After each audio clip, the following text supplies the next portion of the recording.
menyampaikan perkembangan penyidikan terkait dengan tindak pidana korupsi, yaitu suap dan atau gratifikasi terkait penanganan perkara pidana umum terhadap tersangka pada saat itu Ronald Tanur di Pengadilan Negeri Surabaya. Teman-teman wartawan yang saya hormati, bahwa pada hari ini Senin tanggal 4 November 2024, tim penyidik pada Jaksa Agung Muda Tindak Pidana Khusus telah melakukan pemeriksaan secara maraton terhadap saksi MB, yaitu orang tua atau ibu dari terpidana Ronald Tanur, yang dilaksanakan di Kejaksaan Tinggi Jawa Timur terkait dengan perkara tindak pidana korupsi dalam hal ini suap dan atau gratifikasi terhadap penanganan perkara Ronald Tanur berdasarkan surat perintah penyidikan nomor print 54 garis miring FDT2 garis miring FD titik 2 garis miring 10 garis miring 2024 tanggal 4 Oktober 2024. Setelah dilakukan pemeriksaan sebagai saksi terhadap MB, penyidik telah menemukan bukti yang cukup adanya tindak pidana korupsi, yaitu suap dan atau gratifikasi yang dilakukan oleh MB, sehingga penyidik meningkatkan status MB, ibu terpidana Ronald Tanur, dari status semula yaitu saksi menjadi tersangka.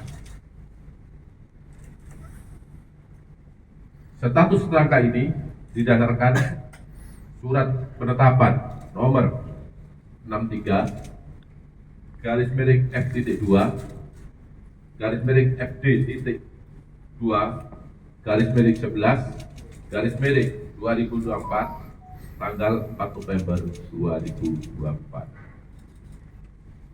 Adapun kasus posisinya adalah sebagai berikut. Tersangka MB, ibu Ronald Tanur, awalnya menghubungi LR untuk minta yang bersangkutan bersedia menjadi penasihat hukum Ronald Tanur. Kita ketahui bahwa ibunda Ronald Tanur ini berteman akrab dengan LR karena anak LR dan anak MB ini atau Ronald Tanur ini pernah satu sekolah, jadi mereka sudah lama saling kenal. Selanjutnya, pada tanggal 5 Oktober 2023, LR bertemu dengan tersangka MB di Cafe Excelso Mer Surabaya untuk membicarakan peristiwa yang telah dialami oleh Ronald Tanur. Pertemuan tersebut berlanjut pada tanggal 6 Oktober 2023, di mana MB pada saat pertemuan dengan LR tersebut dilaksanakan di kantor LR yang beralamat di Jalan Kendal Sari Raya nomor 51 garis datar 52 Surabaya. Dalam pertemuan tersebut, LR menyampaikan kepada tersangka MB ada hal-hal yang perlu dibiayai dalam pengurusan perkara Ronald Tanur dan langkah-langkah yang akan ditempuh. Kemudian LR meminta kepada YR agar diperkenalkan kepada pejabat di Pengadilan Negeri Surabaya dengan inisial R dengan maksud untuk memilih majelis hakim yang akan menyidangkan perkara Ronald Tanur. Saya ulangi ya, bila tidak salah paham ini. LR meminta kepada ZR minta tolong agar diperkenalkan seseorang tadi dengan maksud supaya dapat memilih majelis hakim yang akan menyidangkan perkara Ronald Tanur.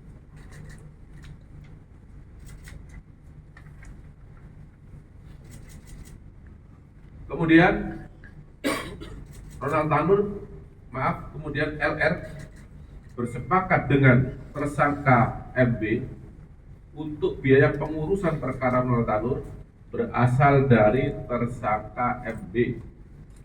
Dan apabila ada biaya yang dikeluarkan oleh LR yang terpakai lebih dulu untuk pengurusan perkara tersebut, maka tersangka MB akan mengganti di kemudian hari.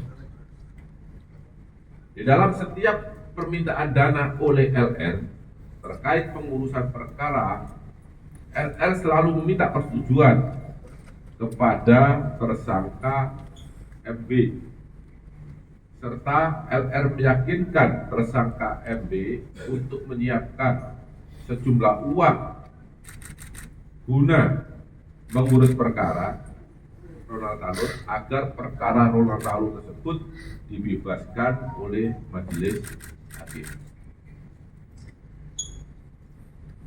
Selama perkara Ronald Tanur berproses sampai dengan putusan Pengadilan Negeri Surabaya, tersangka MB telah menyerahkan sejumlah uang kepada LR selaku penasihat hukum Ronald Tanur.